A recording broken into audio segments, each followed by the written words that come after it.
Shalom peuple de Dieu, j'espère que vous allez bien et nous nous portons bien par la grâce de Dieu. Alors aujourd'hui c'est notre premier jour de notre grand événement qui n'est autre que CVG en sigle, qui veut dire que la seconde venue de Jésus-Christ. Alors pour avoir beaucoup plus de précision, j'aimerais donner la parole à notre Père spirituel qui n'est autre que l'apôtre Ange Céleste, qui est certifié à bien nous développer c'est quoi CVG. Merci beaucoup la prophétesse. Nous croyons que CVG, c'est l'abréviation de la seconde venue de Jésus-Christ. Et nous croyons que la seconde venue de Jésus-Christ, c'est une réalité. Jésus-Christ reviendra. Et nous croyons qu'il a été déjà sur la terre une première fois. On ne peut jamais parler de la seconde venue s'il n'y a pas eu la première venue. Pour la première fois, Christ était déjà sur la terre. Et c'est ce qu'on a vu par le biais de Marie, qui a été tombée enceinte, sans pourtant connaître l'homme des hommes. Elle tombe enceinte. Et la Bible dit que c'était l'ombre du Saint-Esprit qui l'avait couverte. Alors, ce même Jésus étant sur la terre, il a promis aux disciples, il a promis aux gens que je m'en serais allé et je vais vous préparer une place, je reviendrai pour vous prendre afin que là où je suis, vous y soyez aussi. Et nous avons expliqué que Jésus-Christ reviendra. D'abord, dans le livre de Matthieu chapitre 1, le verset 18, c'est l'accomplissement de sa première venue, de ce que Ésaïe 14 avait déjà, Ésaïe 7, le verset 14 avait déjà prédit. Ésaïe l'avait déjà prédit dans le livre d'Ésaïe chapitre 7, le verset 14, il avait déjà prévu toutes ces choses-là, prédit toutes ces choses-là. Et l'accomplissement se trouve dans Matthieu chapitre 1, le verset 18. Et étant sur la terre, quand on prend le livre de Jean chapitre 14, il va dire que lorsque je m'en serai allé vous préparer une place, je reviendrai pour vous prendre afin que là où je suis, vous y soyez aussi. Donc Christ a promis à l'épouse, il a promis aux disciples que je vais vous préparer une place, je reviendrai pour vous prendre. Donc, pour ne pas compliquer les choses, Christ reviendra 3 fois. La première fois, il est venu par le biais de Marie. Il était déjà sur la terre. Là, nous sommes en train d'attendre sa seconde venue. Il reviendra pour une deuxième fois.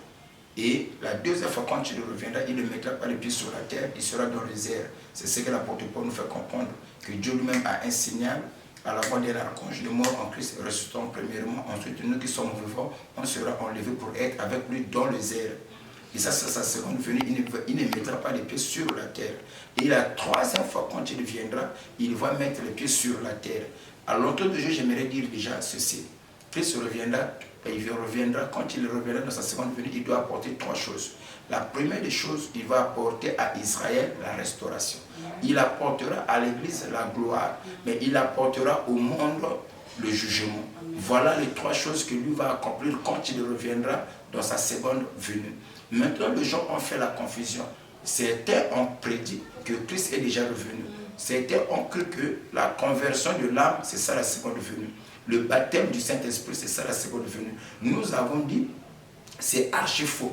Parce que les actes des apôtres, quand Christ montait, la Bible dit, il y a 2 anges qui sont descendus pour dire aux disciples, hommes galiléens, que regardez-vous au ciel? C'est même Jésus que vous avez vu monter, reviendra de la même manière. Donc l'écriture ne se contredit pas. Les anges ont témoigné, il reviendra de la même manière. Mais la conversion de l'âme, ce n'est pas ça la seconde venue de Jésus-Christ. Donc il va revenir.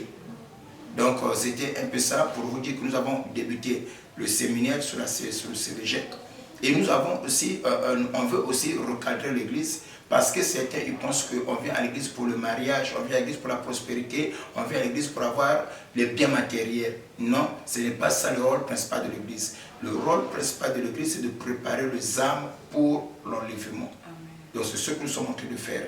Donc je crois que j'ai essayé un peu d'expliquer le premier jour ce qu'on a eu à parler. Que Dieu vous bénisse beaucoup. Merci beaucoup. J'ai une question. Vous avez dit que Christ reviendra pour une seconde fois. Et quand il va revenir, lesquels qui partiront? Est-ce que ce sont les impudiques? Est-ce que ce sont des femmes qui sont des prostituées par exemple? Est-ce que ce sont ceux qui tiennent des Bibles en main, mais dans leur cœur, ils ne pratiquent pas vraiment la parole de Dieu? Est-ce que ce sont des femmes qui attachent des foulards juste pour faire plaisir au pasteur. Alors nous aimerons savoir lesquels, quand Christ reviendra, il viendra prendre qui exactement? Je crois bien, dans la Bible, quand tu essaies un peu de Genèse à l'Apocalypse, on parle que de l'enlèvement. On parle que de l'enlèvement. Quand Christ a fait tomber Adam d'un profond sommeil, il va tirer une partie de corps d'Adam pour former la femme et ensuite amener la femme vers Adam. C'est ça le processus de l'enlèvement.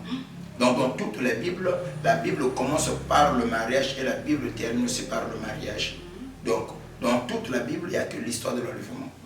Et quand Christ reviendra, il ne viendra pas prendre n'importe qui. Déjà, il y a une confusion. On dit Dieu a tant aimé le monde, il a donné son Fils unique afin que quiconque croit en lui ne périsse pas, mais qu'il ait la vie éternelle. Jean 3,16. Mais le monde dont il est question ici, ce n'est pas les arbres, ce n'est pas des païens, c'est l'épouse. L'Éphésiens 5,25 nous dit quoi? Marie, aimez vos femmes comme Christ a aimé l'Église et il est mort pour sa femme. Donc Christ n'est pas mort pour tout le monde, Christ est mort pour son épouse qui est l'Église. Alors, j'aimerais d'abord préciser encore tout petit peu, quand on parle, Christ reviendra, il ne viendra pas prendre les impudiques. Donc le plan de Dieu n'est pas que le pécheur puisse mourir dans leur péché, mais le plan de Dieu est que le pécheur se repent de leur péché afin qu'il soit sauvé. Dieu aime le pécheur, mais Dieu est le péché. Donc la volonté parfaite de Dieu, ce n'est pas que le pécheur puisse mourir dans son péché, mais que le pécheur puisse abandonner cette mauvaise voie, qu'il revienne à Dieu. Voilà pourquoi Christ ne reviendra pas pour prendre les pécheurs, mais il viendra pour prendre les gens qui sont transformés, qui sont nés de nouveau, qui sont scellés du Saint-Esprit. Donc voilà pourquoi j'aimerais encore ajouter quelque chose par rapport à la question que madame a posée. Aujourd'hui, je pense que mettre des foulards, c'est ça qui fait de nous un chrétien. Ou venir à l'église donner la dîme, non. La vie chrétienne, c'est aussi l'obéissance totale à la parole de Dieu. Amen. En d'autres termes, nous devons pratiquer les Écritures. Amen. Je vais encore plus loin encore. On n'est pas sauvé par nos efforts.